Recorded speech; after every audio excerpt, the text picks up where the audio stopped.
धम्मपद यमक वग्गो बहुंपीचे सहितं भासमानो न तक्करो होती नरोपमत्तो गोपवगावंगनय परेसं न भागवा सामनस होती।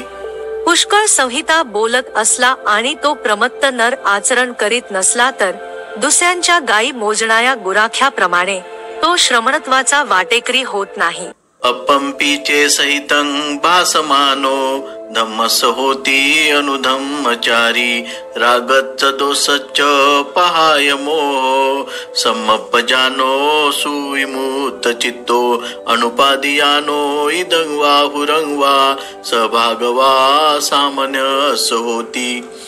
संहिता जरी थोडी बोलत असला पण धर्मानुसार आचरण करणारा, राग द्वेष मोह सोडणारा, सम्यक ज्ञानाने ज्याचे चित्त मुक्त झाले आहे, ज्याला या लोकी किंवा परलोकी आसक्ती नाही, असा तो पुरुष श्रमणत्वाचा वाटेकरी होतो। अर्थकथा 2 भिक्षू होते। एकाला धम्माचे चांगले ज्ञान होते पण त्याला ऐहिक गोष्टींची आवड होती। दुसरा अरहंत होता पण पहिल्या इतका पंडित नव्हता। ऐहिक वृत्तीचा पहिला भिक्षू आपल्याला झालेल्या ज्ञानाचा व्यवहारात उपयोग करीत नव्हता, पण दुसरा थोडा कमी ज्ञानी होता तरी त्याने धम्म आपल्या व्यवहारात उतरवला होता। शिवाय निर्वाण प्राप्त करून तो विशुद्ध पवित्र जीवनाची फळे चाखीत होता।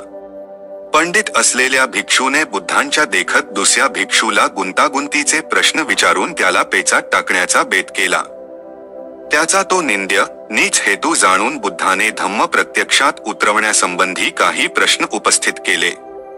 अरहंत भिक्षूने स्वतःच्या अनुभवातून त्याला उत्तरे दिली, परंतु दुसरा भिक्षू त्याने संत पदापर्यंतच्या मार्गावरील कोणतीही अवस्था प्राप्त केलेली नसल्यामुळे बुद्धाने उपस्थित केलेल्या प्रश्नाला तो उत्तर देऊ शकला नाही।